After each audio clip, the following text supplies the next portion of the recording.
Hello everybody, it's Tina Marie And Christopher with Simply Scuderi. Today we are going to share with you how we met. So this story really depends on which one of us you're talking to. At least that's what we've learned through the years. It's pretty similar. In short. Go ahead. No, you tell them your version and I'll tell them my version. She suckered me. We both agree on that, so continue. How did I sucker you? So I'm sitting in a coffee shop with friends, and this very assertive woman comes in and starts talking to everybody about volunteering for Pride Day. And I'm asking her 20 questions. Continue. I'll jump. Continue. So I'm asking her where she's going to be. And her answer is, I don't know. I'll be all over the place. Where are you going to be most? I don't know. I'll be everywhere.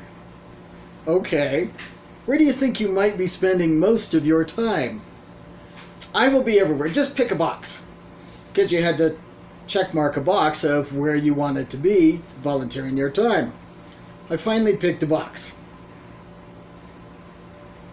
So, he happened to be sitting. I was the volunteer coordinator for Utah Pride Day, and this was 2002 when we met and when this was going on. And I was very committed of getting volunteers because back then it was a free event, and my friends, I love them dearly, bless all their hearts. I won't mention anyone's names. Admitted that they would have crossed the street when they saw me coming because I was the volunteer coordinator for a lot of different things, and Pride Day in particular was a little bit challenging to get volunteers. We needed a couple hundred to run it successfully, and you know, it was a bit challenging because most everybody just wanted to party.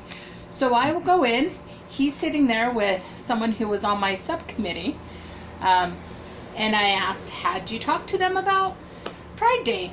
And that individual said no, so I was like, great, here you go. I passed out. Fresh meat. I may have said that out loud. I don't know. My out loud voice tends to betray me at times. Anyway, so I'm like, here you go. Now, every single one of them filled out an application and they all volunteered that day because I have a huge volunteer success rate. So yes, I was just like, fill out the box because I was in what we now refer to as event mode. Back then I didn't know what we didn't have a word for it because that tended to be my constant state.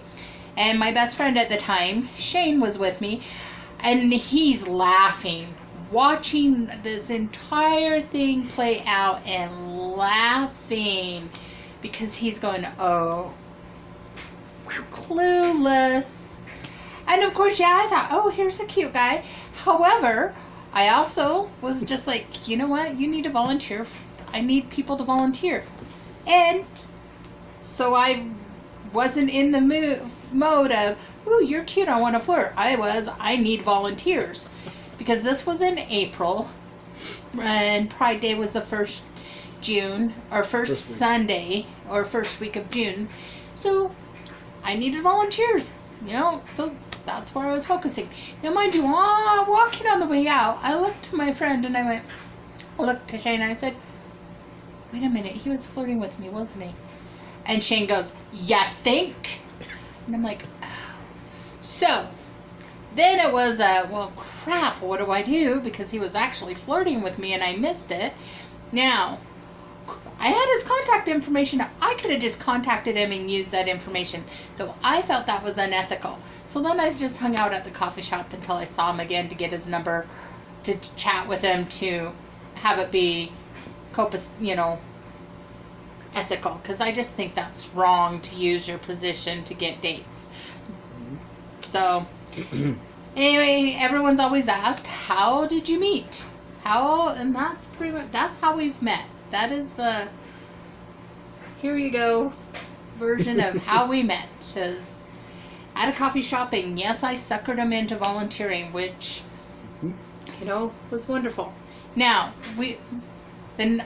the Pride Day is a whole nother story. So you'll have to wait for that. So, have an absolutely delicious day. Bye.